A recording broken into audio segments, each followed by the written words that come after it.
all yours, man. Take it from. Yeah, thanks, Jared, for the introduction. What's up, guys? I'm Blake from Oklahoma. Today's day 43. That's right. Um, yeah, I think, with addiction, it all starts with some sort of pain, whether it's physical, emotional, spiritual, no matter what it is. So that's something we can all relate to in this room. If not in the whole world, we might not know happiness, but everyone here knows pain. So I think that's where a lot of stories will start. And another reason why I can't wait to hear all of y'all's stories, because pain is subjective. So if you don't think your story's good enough, it always is. So yeah, I look forward to hearing y'all's stories too. But yeah, I'll start where my pain started. Yeah, so growing up, wasn't too shabby. I mean, my dad was kind of an asshole, but he didn't work a whole lot. My mom supported our family and everything, and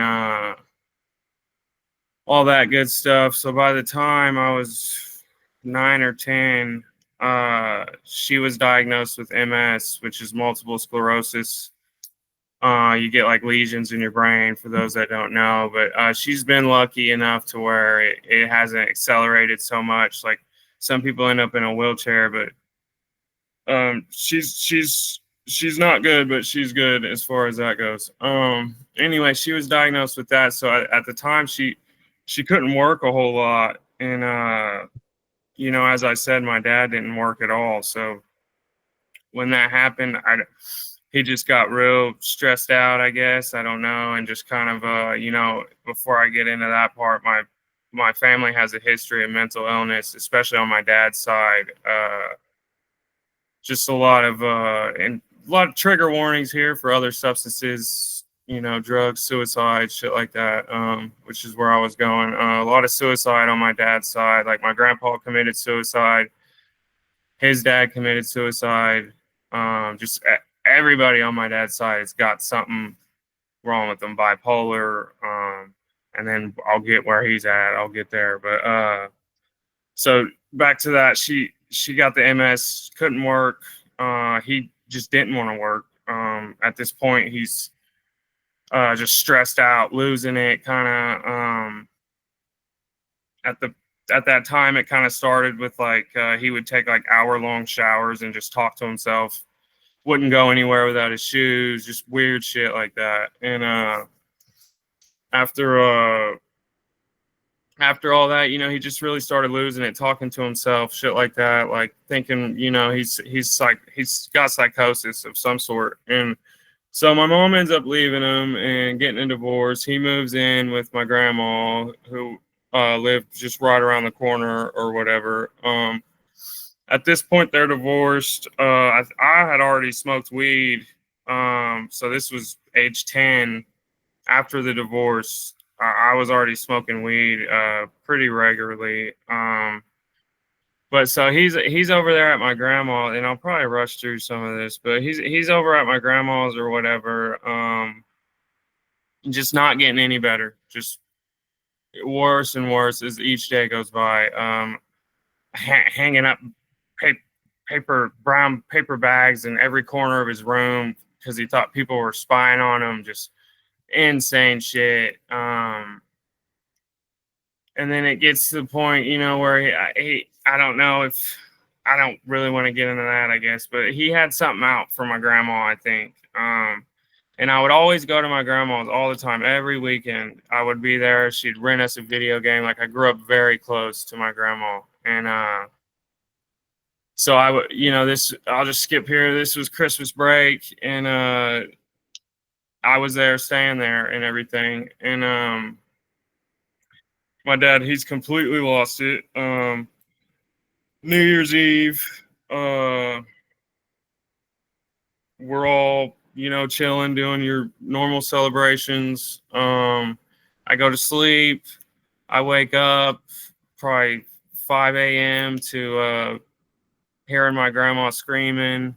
Sean, stop it, which was my dad's name, was Sean. Just my uncle's friend pacing in front of me because I was on the couch in the living room. And they all ran out of the house. Like nobody even really woke me up or anything. Like I woke and they were all gone. Everybody else in the house was gone, but come to find out, I knew what was going on as soon as I woke up. Like my dad was hurting my grandma, in some way. I wasn't sure entirely, but I got up and I was 11 years old. Shortly after the divorce, and I ran out of the house. I don't want to get into too much detail about it all, but he murdered her with a machete, and like the whole neighborhood could hear it. Like everybody was calling the police that night, and I mean, from that point on, it just it was a total life change. I mean, we grew up in a my family, I would always have all these get-togethers here. Like, I mean, once she was lost, that was like the glue of the family. It just totally just, I mean, my life just totally took a 180. And so after that, he gets 30 years in prison, which ain't long enough, if you ask me. He got charged with second-degree murder. And it's even more fucked up, but I'm leaving a lot out, but it's fucked up, dude. But so after that, I was in Tulsa, which is a big city here in Oklahoma, and directly after that happened, I get moved, by no fault of anybody's, but I get moved to this small town, which was a complete culture shock. I was in a town of 1 million people. I don't know what Tulsa's population. It's at least 1 million to a town of 2,000 people. So it was just totally, I was getting picked on. This is directly after all that happened to me. And it was just a super fucking rough time in my life. I went to several different schools, all that shit. And then, I end up kind of settling in that town. The small town's called Drummer. I end up settling in there a little bit. I take Lortabs there for the first time when I was probably 12 or 13. Smoking weed. Took Adderall. Tried that. But again, I'm there and shit, and the town is just so terrible, and I just have to leave. So I end up moving out of my mom's house when I was 14, into like a friend's older brother who was 21, and he became my legal guardian. And it probably wasn't a good idea because he let me drink every night. Like I'd go to school the next day throwing up, hungover, 14 years old. I tried Oxy back when it was OCs. It wasn't OP when I was like 15. All in that roof. It was pretty much a party house, and I'm doing all that. So once I tried the Oxy, it was pretty much game over with. I was like, this is my thing. And from there, I did a lot of other drugs. I mean, I started dabbling in meth, and I mean every drug. I never smoked crack, and like that's it. But I did just every drug, but it was always opiates that just caught me by the boo-boo. And so, after all that moving around and shit and everything, I'm here in Stillwater, and I finally find like my group of people. Even though we all do drugs at the time we were kids, and it's not a problem, you don't see that yet. But I'm with my group of people, and like we're tight, man, a very, very, very close group of people, and we all grew up, in kind of fucked up ways. So after so yeah, I guess lost my train of thought, sorry. But I find my group of people, and I'm coming into probably towards the end of high school, I guess, and I'm fully blown addicted to opiates. And I probably don't even know it at this time. So 17, 18 years old. I don't really even know what sick is, but I was getting sick and just didn't even realize it. And I was always the one to go around and just preach about sobriety all the time, just like I just want to be sober. I tell everybody, like, it was never a problem for me to be open about it or my story at all, you know. And anyway, so I'd always preach sobriety to all my friends or whatever. And so just this past I guess I'll stay on track really. So I'm preaching sobriety or whatever. I keep trying to get off the pills. I can't do it. I discovered Kratom. I was actually just looking in my Facebook message. I got the exact day. It was November 28th, 2017, because this guy on Facebook, or yeah, 2017, this guy on Facebook messaged me, hey, have you heard of Kratom? And so that's when I discovered that. So at this time, though, I'm still heavy into pills, you know, thinking Kratom could be a way out, but it ends up just being something I take when I'm withdrawing from the pills. So I'm taking Kratom and opiates at the same time. And, you know, I wasn't like a lot of other people that, you know, felt like tricked into it, because I knew, you know, what this was. Not what it turned into, but I'm not there yet. But I knew it wasn't good. Let's just say that. It wasn't great, that's for sure. But so I'm taking both at the same time, still preaching sobriety to everybody, and then just stuck in a rut, you know, doing the same thing for 7, 8 years, 10 years, just in constant withdrawal, fucking just taking Kratom. If I ain't got that, I'm definitely taking pills, shit like that. And fentanyl starts hitting really bad here in Oklahoma, probably, you know, 4 or 5 years ago. And you know, I'm like the one of the only friends that is really addicted, or at least I'm the only one that's really as open as I am about it. And so all my friends, you know, they start kind of going down bad paths. So just 2, 3 years ago, I had three of my good friends were they all died, and they say like bad things happen in threes or whatever. And two of them were like my my boys. I can't even describe our relationship to you. Like they were, I mean, lifelong friends. Like so, you know, I'm the one preaching the sobriety the whole time. And my really good friend Jamani, he overdosed on fentanyl and he passed away. And so like after that, you know, I was just so over the pills. Like, I mean, I still did them for, I think, 3 to 6 months after that. And but I was just so over them and just looking for a way out. And I didn't want to go the Suboxone route. I didn't want to go methadone, because to me it wasn't any better. And I mean, that's just my opinion. But because I've abused that too. I'd buy Suboxone off the street and snort them. I mean, so I knew, you know, I can't do that. But anyway, uh, so he had OD'd on fentanyl. And you know, then my other friend, two of my other friends, they both get murdered. One case was not drug related. One was drug related. So it was just like, you know, just seeing everybody in my town just get just in the drugs and shit, and just what we grew into was just very, you know, not what you think when you're young. You know, like this is not what's supposed to happen, right? Um. So after he passes, you know, Jamani, which hit me the hardest, man. The guy that OD'd on fentanyl, I think I carry a lot of survivor's guilt for that, because, you know, sometimes I feel like, you know, it should have been me, because I was the one with the problem. Like, he didn't even really have a problem. He had a problem the last 4 months of his life. That was it. Like, he got sober and then he relapsed. The first time he relapsed, he died, you know?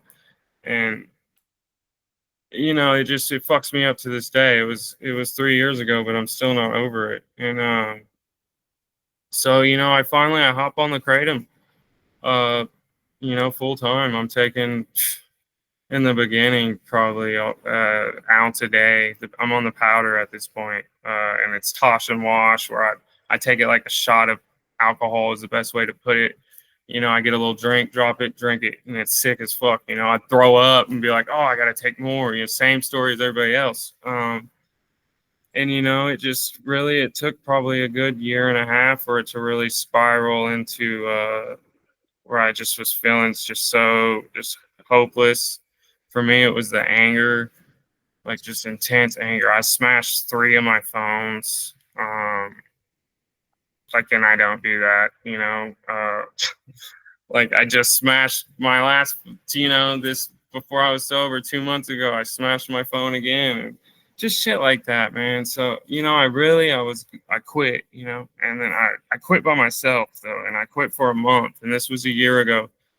And a lot of my dates might be fucked up, but I quit like a year ago, and I had ended up quitting for 30 days, and the reason I relapsed was because I was looking for something else to get me high. I had read about kava. I hadn't heard about kava yet.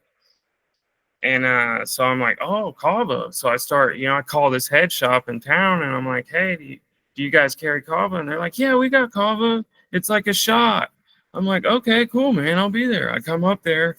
Well, it's fucking kava and kratom shot. And yeah, they fucking got me. And so I bought it, and here I was a year later spending money that I'd spend on pills. $120 a day is what I'd spend on pills, and I'm spending that, if not more, on these kratom extract shots. And I just started getting to a point towards the end a few months ago, where I was just feeling so related to, and I jumped back on the pills. Like, we were evicted 3 times. She has 2 kids, and they were with us, and like that. I mean, it was getting bad with our thing, and I started feeling like that again. Like, dude, I'm losing control. I'm hiding how much I'm taking from her. I'm buying an extra one and taking 4 a day, like, and it just really started feeling like pills all over again. Like, not even the powder had me feeling that way, but probably because the financial aspect of the shots just really gets you. $15 a piece, it's not salvageable. You just can't fucking do it. And so I'm to the point to where, I'm just feeling super, super just hopeless. And I had always, looked on the kratom subreddits, the quitting kratom subreddits. I'd always been on there or whatever, and I'm like, but I'm never on Reddit really. And I'm like, what am I doing? I should be on Facebook, filling my feed on Facebook with just more sober things. Like, I need to go, show Facebook, hey, I don't do drugs anymore, because Facebook would show me just bullshit, funny shit, but I don't care, bro. I don't do that. You know what I mean? So I'd be like, yeah, I'm just searching on Facebook one day, and I look up quitting kratom or whatever, and I stumble across the group, and I join it, and I didn't even know about the meetings at that point. I'm just looking through the group, reading it, I think for a month or so, until I finally seen, the link to a meeting or whatever popped up, and I'm like, what? And, I hopped in there, and honestly, it changed my life. That's a fact. Without these meetings, I wouldn't be this far into it. That's for sure. This is the longest I went without some sort of opiate in 15 years. I mean, by choice too. Like, that's pretty fucking sick. And look, I had one more thing I was gonna say. But no, finding these meetings was definitely the game changer for me. Oh yeah, that was it. When I quit the last time, and I like to say this, when I quit the last time for that month or whatever, I was just getting sober, and coming to these meetings and doing shit like this is recovery. And it's so different. You can either get sober or you can get in recovery. And recovery, there's so many other life changes that come with it than just getting sober. I'm just putting down this substance. Well, recovery, I'm changing my fucking life, dude. I'm going for hour-long walks every night. I'm drinking fucking 6 bottles of water a day. I'm fucking making roasted chicken like 10 times a month, dude. I'm fucking the game up. You know what I mean? Like, there's just certain things you have to do, because it's the definition of insanity. I'm going to keep living the same life and expecting a different outcome. no, you gotta change it. You gotta flip it up, bro. Like, and the other part, oh, I had one more thing. Oh, and I think I'll end it with just this little saying. No matter how far you drive, you're always the same distance away from the ditch. Which I read that. Beautiful, beautiful way to put it, bro. Because you know, taking just one, you're back in the ditch. The way I see it, because one's never one. Am I right? But no, man, I really, and I skipped over a lot of things, and that's not it, guys. It's been a fucking wild ride. I just want to say that, but man, I really appreciate y'all taking the time to listen, and man, I really look forward to hearing all of your stories. Seriously, like, pain is so subjective. I'm good. As good as I can be. I'm not, but I'm good. And I look forward to hearing y'all's stories too. But fuck yeah, thanks for letting me share. I appreciate it. Blake, bro, that story had me